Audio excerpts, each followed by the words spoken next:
Le Salon de l'agriculture, la grand-messe annuelle rurale française, va ouvrir ses portes demain samedi, porte de Versailles, un rendez-vous international mais aussi tellement français. Ce salon, qui se déroule jusqu'au 1er mars, va mettre en évidence les grandes lignes de tension qui traversent le monde agricole français. D'abord, la difficulté d'une grande partie des agriculteurs français à comprendre le rejet et l'agribashing dont ils font l'objet.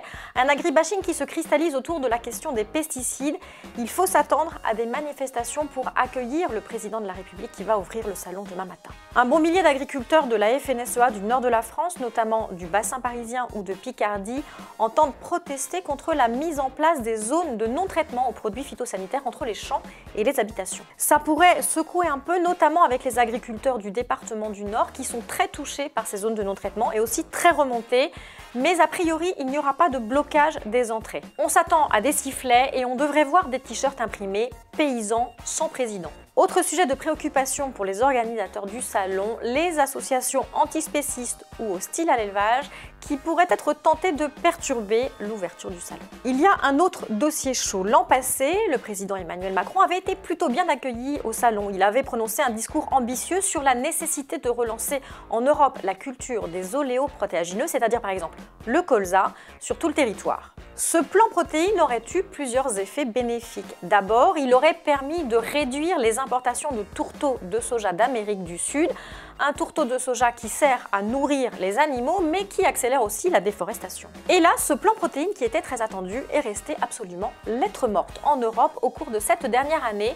On s'attend peut-être demain à des annonces pour le relancer au niveau européen, peut-être dans le cadre du Green New Deal. Et enfin, parmi les dossiers chauds du salon, il y a l'Europe. L'Europe qui se cherche sur les dossiers agricoles. On est en train en ce moment de négocier à Bruxelles le budget de la PAC.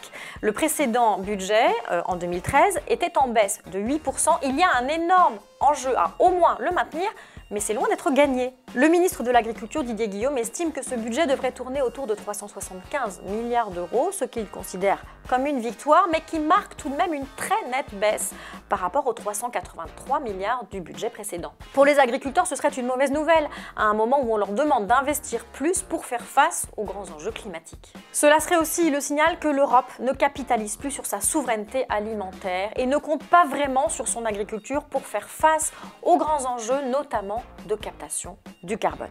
Un salon de l'agriculture avec donc de multiples dossiers, du pain sur la planche, et nous vous invitons à nous suivre au salon de l'agriculture toute la semaine prochaine pour passer en revue tous ces dossiers chauds, toutes ces ambitions, tous ces risques et tous ces espoirs.